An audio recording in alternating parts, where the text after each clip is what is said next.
at 9. Hello, very good evening to you. Welcome to this edition of Primetime News at 9. Coming to you live from on MTV Sports and Shakti TV from our Newsfirst Center here in Colombo. I'm Shahin Jirangpati. And I'm Arundhati Mudarnayaka. Let's start off with a look at the stories making headlines this evening. The headlines on Newsfirst at 9. Strike action in the health sector hampers activities at several hospitals. Administration of the Paliagoda Urban Council comes under the Vice Chairman. Sarath Fonseca arrives in court to provide evidence in the case pertaining to a suicide bomb attack. Newsfirst at 9. Educationalist RIT Alas passed away this evening at his residence in Borella. Alas was 81 years old at the time of his demise. RIT Alas served as the State Secretary for the Ministry of Education from 1989 to 1993. He founded Gateway College, Colombo, and was the founding principal of DS Senanayaka College. Alas began his career as a teacher and went on to become the principal of Royal College, Colombo.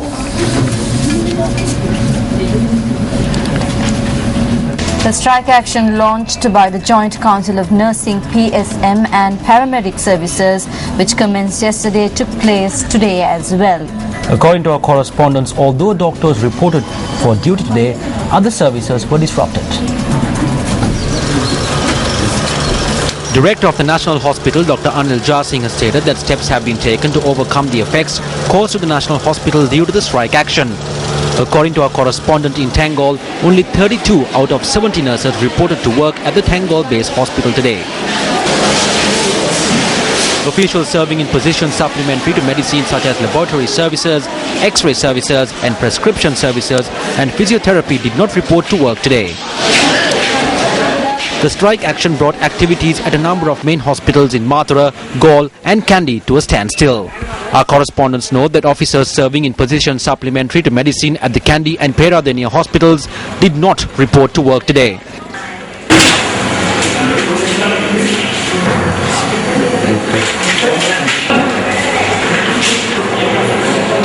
A Newsfirst reporter filed these visuals on the situation at the Kalatura Base Hospital and the Colombo South Teaching Hospital.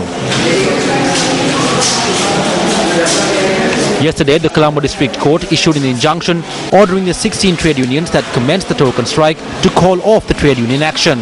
The order was issued after taking into consideration a petition filed by a patient receiving in-house treatment at the cardiac unit of the Colombo National Hospital.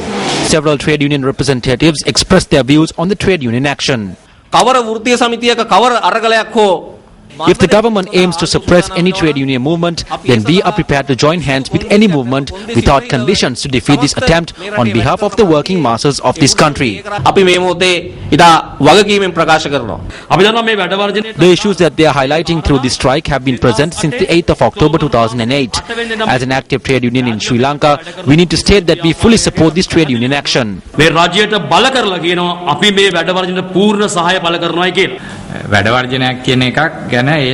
You can question the trade union action from an ethical standpoint.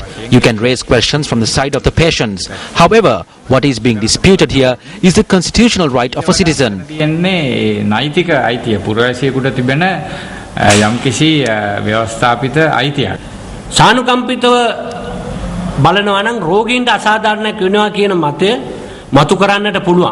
If you look at it with sympathy, then yes, it is unfair by the patients. It can be easily disputed in that light. However, trade unions are stating that this is not a trade union problem. This is the negligence of the government. The people of the country have to face numerous difficulties due to the procedures followed by authorities in the government when dealing with problems.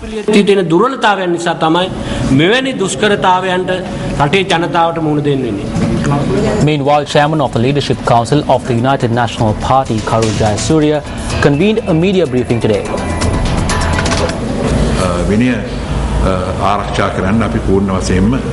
We are dedicated towards maintaining discipline. Criticizing the party in open is seen by us as a violation of discipline. We as a group have begun a 100-day plan to revive the party. There is a certain revival within the United National Party and there are high hopes among our party supporters in our unity. An important proposal has been put forth by Mangala Samaravira regarding the election operation needed to face the upcoming election successfully. We accepted it and will carry on further discussions in this regard. ඒක අපි පිළිගත්තා. ඒ ගැන අපි ඉස්සරහට ඉදිරියේදී තවත් සාකච්ඡා කරනවා. If an outright assault on media freedom is the first step taken in a 100-day plan, then what can the public expect in days to come? If discipline is to be maintained by suppressing alternate views, what can the public expect in days to come? If these are the first decisions taken by a leadership council constituted with the purported aim of bringing in reforms, then what can the public expect in days to come? You can fool some of the people all of the time, all of the people some of the time, but never all of the people all of the time. The Interreligious Organization for National Unity convened a media briefing in Colombo today. We highlighted the democracy present in our country when we allowed the Channel 4 journalists to visit Sri Lanka. However, a group of traitors brought these journalists to Sirikota and provided them with a false image of our country and painted a picture of a country which violates human rights. The UNP boasted of leaders such as D.S. Senanayake who loved the country and who ruled for a long time. But today, the UNP is acting in a traitorous manner. We need to inform the public and identify these individuals who bring disrepute to the country in the presence of foreigners. There is no point in appointing a leadership council because traitors have entered the council.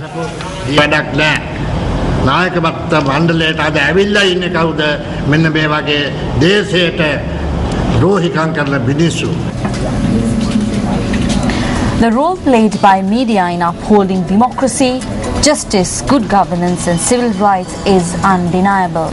This is why in any democratic society, the media, the messenger, is considered to be society's watchdog, a guardian of the people.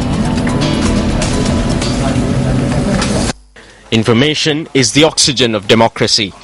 In fact, without the free flow of information, how can citizens participate in day-to-day governance, ensuring that democracy is not simply a term that is bandied about? It is the social responsibility of the media to present facts without bias, enabling the citizenry to make informed decisions on vital factors in their day-to-day lives, from making decisions on the dissemination of public services to deciding who they will elect to represent them in the government structure. In countries with open market economies, there is a high rate of corruption and irregularities. The public is not aware about this in most instances. It is the duty of the media to investigate these claims and reveal it to the general public. The right to disseminate information and to express your views is an unalienable right, a right for which many in this country have fought for and died for.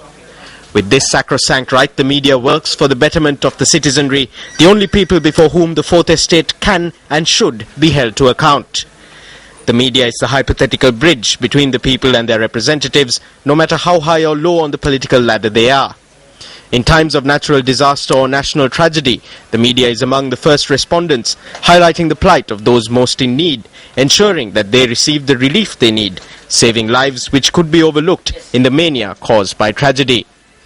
In modern society, certain factions who have misguided concepts of power in democracy possess the fatal flaw of extolling the virtues of a free media when information published works in their favor, and being indignant and seeking vengeance when the pendulum does not swing their way. Political parties, governments, religious groups and military groups hold the power in countries such as ours. Sometimes they use their power to manipulate the media. The journalists will only be able to fulfill their duties if institutions can function freely. This inability to grasp the true scope and duty of the Fourth Estate is a threat to true democracy.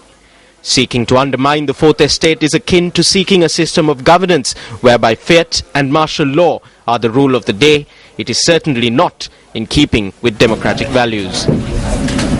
Let's now take a quick look at some of the views expressed both inside and outside Parliament. The MP from Mathura, Mangala Samaravira, has filed a case against Sirasa. He has filed a case against Sirasa saying they violated media freedom. What he is saying is do not report on it when they fight each other and when they shoot at each other. Now they will file cases for other things as well. Other TV channels must be careful now. අනික් රූපවාහිනීත් පරිස්සම් ගන්න ඕනද? ඇයි මේ කියන්නේ තමන්ට අවාසියක් වෙනවා නම් If it is not favorable to them, then the TV station is no good. If something unfavorable to them is being published, then the newspaper is no good. Isn't that what they are saying? The media has a responsibility to report on things correctly. So they have reported correctly. They have reported what happened. They did not report on something that did not happen. A case has been filed against the owner. A case has been filed against Mr. Raja Mahendran. That is inappropriate. රාජා මහේන්ද්‍ර මහත්තයා නඩු දාලා තියෙනවා. ඉතින් ඒක ගැලපෙන්නේ නැහැ. කොළවල චිත්‍රය දැනගෙන මංගල සමරවීර මහත්තයයි එක්සත් ජාතික පක්ෂය. It is pointless to draw pictures on pieces of paper. What are Mangala Samaravira and the current leader of the UNP doing? They draw pictures on pieces of paper and say, right, a presidential election is coming, we will put Karu to lead this. They are staying in Sirikota and drawing up plans. What struggle did Ranil Wickramasinghe engage in to win? What struggle did Mangala Samaravira engage in to win? Mangala Samaraweera කොයි අරගලේ කරලාද දිනුවේ මොනාරි. ලංකා ඉතිහාසයේ ප්‍රථම වතාවට ආර්ථික වර්ධනය. You are the minister who advised her and brought economic growth in the country to a negative figure of -1.4 for the first time in the history of Sri Lanka. Please wait. Do not go.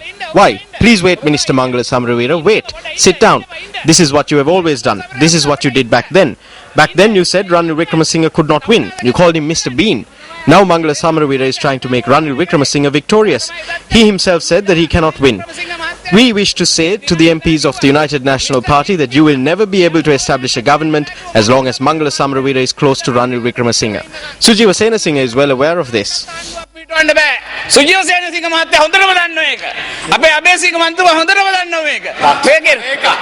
මේක බලන්න එදා මූසල විශේෂයෙන්ම මම අහන්න කැමතියි මංගල සමරවීර මහත්මයා Mangala Samaravira was the Minister of Ports. I would like to ask what he did during his tenure. He is currently acting according to an international agenda. He is working with NGOs to create a massive issue for Sri Lanka at the upcoming Human Rights Council session. Through various organizations, he is highlighting events that never took place. He is using the country and he is putting it to shame. මේ රට පාචල් කරනවා රට අගෞරවයට පත් කරනවා. The opposition in our country cannot win over hearts anymore. They are making leadership councils. Although they are doing this, none of this will be successful. In exactly 2 weeks, this leadership council will be destroyed. It will collapse faster than it was established. Why? Because they hate each other. They are not used to being together. ඇයි හේතුව? එක්කෙනාට එක්කෙනා වෛර කරනවා. එකට ඉන්න පුරුදු නැතිකම. Politicians who switch from green to blue and from blue to green are people who have no creed. It is because of them that the UNP is in this situation. My friends, the UNP was severely battered by 3 terrorist movements in Sri Lanka. We slid from 44% to 30%. The people who brought our party to this pass are the 2 or 3 media terrorists who are with Madam Chandrika Kumaratunga. They have crept into the UNP and have deteriorated our voter base from 30% to 20%. දැන් අපි 130 ඉඳලා 120 දක්වා පල්ලම් බස්සලා තියෙනවා.